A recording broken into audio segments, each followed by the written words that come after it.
ყველაფერი დაიწყო ძალიან ჩვეულებრივად, დაინტერესებით, უფრო სწორად დიდი ინტერესით. თუმცა მოვყვეთ თავიდან. ჩვენს გმირს ბავშვობიდანვე ძალიან უყვარდა და აინტერესებდა ყველაფერი ის, რაც გადაადგილებისთვის გამოიყენებოდა. მოძრავი საშუალებებისადმი დიდი სიყვარულიდან გამომდინარე, მისი დიდი ოცნება ავტომობილის შეძენა იყო. ჩვენი გმირიც თავს არ ზოგავდა და კაპიკს-კაპიკზე აწეპებდა, რათა ოცნება რეალურად ექცია. უკაცრავად? ხო, რეალობად ექცია. და როგორც იქნა, დადგა ეს ბედნიერი დღეც. კარგ მანქანას კარგი პატრონიც სჭირდება. ხო და ჩვენი გმირიც ზედმიწევნით იცავდა მოძრაობის წესებს და ყოველთვის დროულად ამჩნევდა საშიშროებას. არა, რა საჭიროა სათვალე? მას შესანიშნავი მხედველობა ჰქონდა. ხო, როგორც უკვე ვთქვით, ჩვენს გმირს ძალიან უყვარდა წვალებით შეძენილი ავტომობილი. თქვენ წარმოიდგინეთ, მისი ენაც ესმოდა. მოკლედ, მაქსიმალურად ზრუნავდა მასზე. ის კი არა, სალონში სიგარეტის მოწევის უფლებასაც არ აძლევდა მგზავრებს. იშვიათი გამონაკლისის გარდა. ხო, სხვათა შორის ეს იშვიათი გამონაკლისი ჩვენს გმირს ახალი გაცნობილი ჰყავდა და ყველანაირად ცდილობდა თავი მოეწონებინა მისთვის. ერთ მშვენიერ საღამოს ჩვენმა გმირმა ახლად გაცნობილი ქალბატონის სახლამდე მიცილება გადაწყვიტა. რა თქმა უნდა, მანქანით. მართალია მომხიბვლელი ქალბატონი შორს ცხოვრობდა, მაგრამ ჩვენი გმირი სიამოვნებით შეუდგა მისთვის ცოტა უცნობი გზების დალაშქვას. მიუხედავად გზაში სასიამოვნო საუბრით გართობისა და ასევე იმის მიუხედავად, რომ ქუჩებში საკმაოდ არასასიამოვნოდ ბნელოდა, ჩვენი ავტომოყვარული ყურადღებას არ აკლებდა უცნობ გზას. თუმცა საუბედუროდ თავად გზას საკმაოდ აკლდა ყურადღება. და ეს საკმაოდ აშკარად იგრძნეს ავტომანქანაში მსხდომებმა. ხო, საბედნიეროდ წყვილი მსუბუქად დაშავდა, მაგრამ რაც ყველაზე მტკივნეული იყო ჩვენი გმირისთვის, დაშავდა მისი საყვარელი ავტომობილი და თანაც საკმაოდ შესამჩნევად. ჩვენი გმირი ჯერ საშინლად გაბრაზდა. შემდეგ კი იმის ძიებას შეუდგა, ვინ იყო დამნაშავე იმაში, რომ გზა, რომელზეც ადრე სერიოზული სარემონტო სამუშაოები მიმდინარეობდა, ასე ათხრილ-დათხრილი დატოვეს. მიმანიშნებელი ნიშანი კი არსად დაკიდეს. განრისხებული ავტომოყვარული საჭირო ინსტანციას მიადგა, რათა ზარალი კანონიერად აენაზღაურებინა. თუმცა ჩვენი გმირის გასაოცრად საუბარში ნელ-ნელა გაირკვა, რომ აქ ზარალის ანაზღაურებაში ნაკლებად, მაგრამ იმაში დიდი ენთუზიაზმით დაეხმარებოდნენ, რომ აქეთ ეგო პასუხი მანქანის არამართებულად მართვისათვის. როგორ და? ძალიან იოლად. მაგალითად, მეორე დილასვე შემთხვევის ადგილზე საიდანღაც გაჩნდა საგზაო ნიშანი. საიდანღაც გაჩნდა წესრიგის დამცველიც, რომელიც ამტკიცებდა, რომ საკუთარი თვალით დაინახა, როგორი გადაჭარბებული სისწრაფით მოქროდა ჩვენი გმირი იმ საბედისწერო ქუჩაზე. მოკლედ, ის აქეთ იყო დამნაშავე. უფრო გასაგებად რომ ვთქვათ, აქეთ ჰქონდა საკისრებელი. ჩვენი დაზარალებული ავტომოყვარული კი თავის და გასაოცრად ვერაფრით ამტკიცებდა საკუთარ სიმართლეს.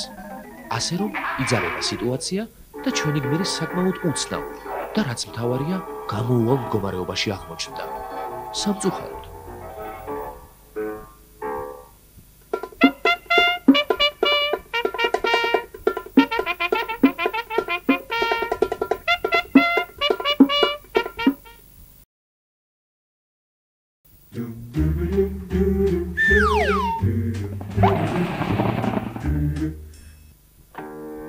საქართველოს გაჭირვებულ მოსახლეობას 4 ბორბალზე სიარული უჭირს.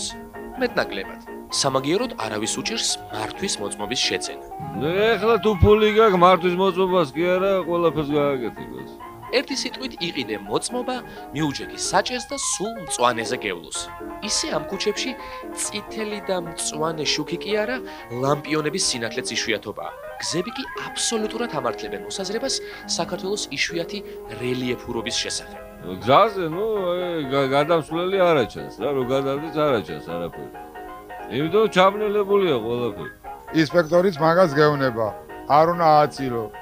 უნდა ჩაანტრიო მანქანა შენი საკუთარი. ცოტა ხანში მანქანა კი არა ტრაქტორი ვერ იგდეს. ისე იქნება. შესაშური პირობებია ავარიისთვის.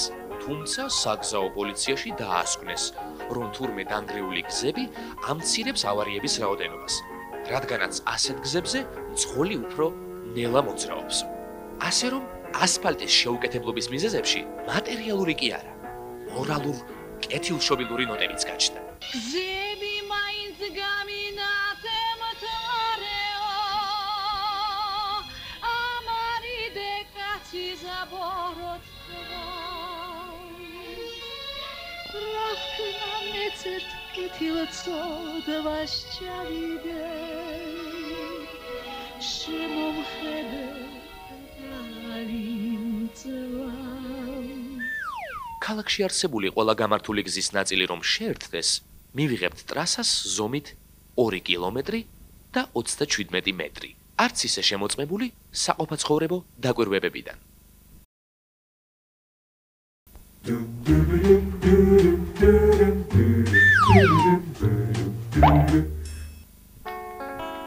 იყო და არა იყო რა, იყო პატარა ქალაქი. პატარა ქალაქი დიდი მოძრაობით. სადაც ბევრი ადამიანი და ბევრიც ავტომობილი დადიოდა. დაე იარონ, ამინ. იმათ ვინც ფეხით დადიოდა, 1 2 1 2. ხშირად არ ყოფნიდათ სამოძრაო ადგილი ეს ასფალტი ყველასია. და მეზობელ ტერიტორიებსაც ითვისებდნენ. გულადი იყო ხალხი იგი. სხვადასხვანაირ ატრიბუტიკას ქალაქში ყოველთვის გულმოდგინედ კიდებდნენ დაკიდებასაც აქვს თავის საზღვარი. და ისინი არავის სჭირდებოდა. ასე უფრო მოკლე არ არის, ნენა. აქ არავინ ითხოვდა ფეხით მოსიარულეთა მოწმობებს, ამაცილე, თუ ხარ მაგარი მძღოლი. რადგან წერა და განსაკუთრებით კითხვა თითქმის არავინ იცოდა. ვაშა თავისუფალ სვლას თავისუფალი ქვეყნის გზებზე. ასე ცხოვრობდნენ და მიმოდიოდნენ ადამიანები აბა იმათ ისიც ეყოფათ მანქანებით რომ დასრიალებენ. ქალაქში, სადაც უჭირდათ ფეხით სიარული. ძალიან ფეხადგმული სიუჟეტის დასასრული.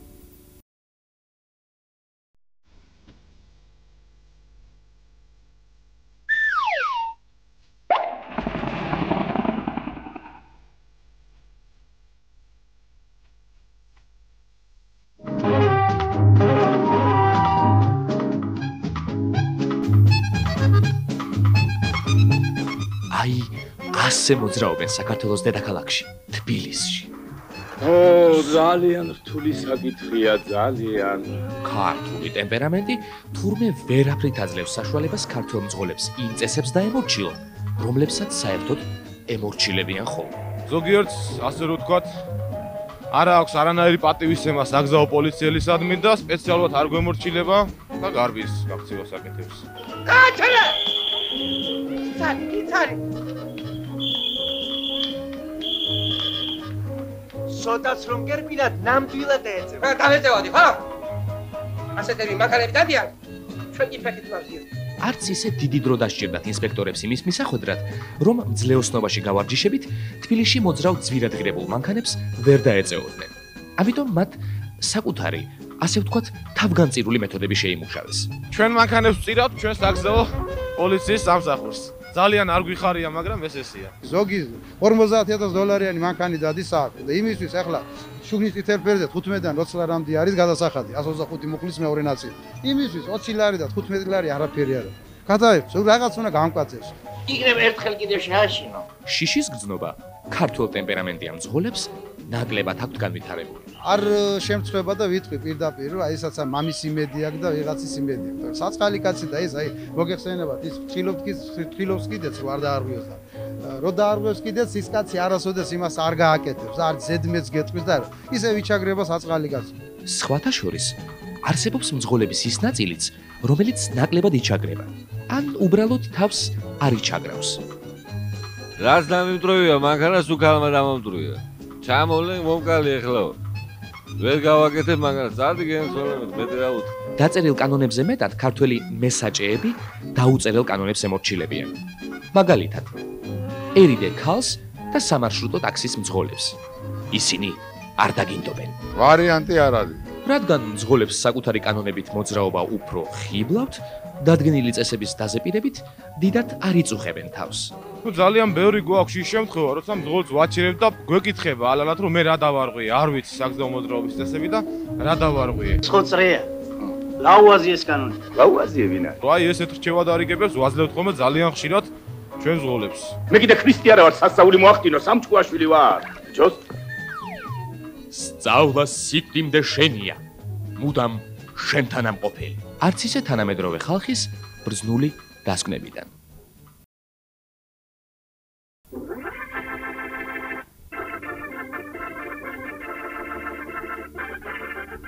ქართველი მძღოლი ისეთივეა, როგორც ქართული გზა, რომელიც ისეთივეა, როგორც ქართველი პოლიციელი, ასევე ქართველი ფეხით მოსიარულე და საერთოდ წესრიგი ქართული გაგებით.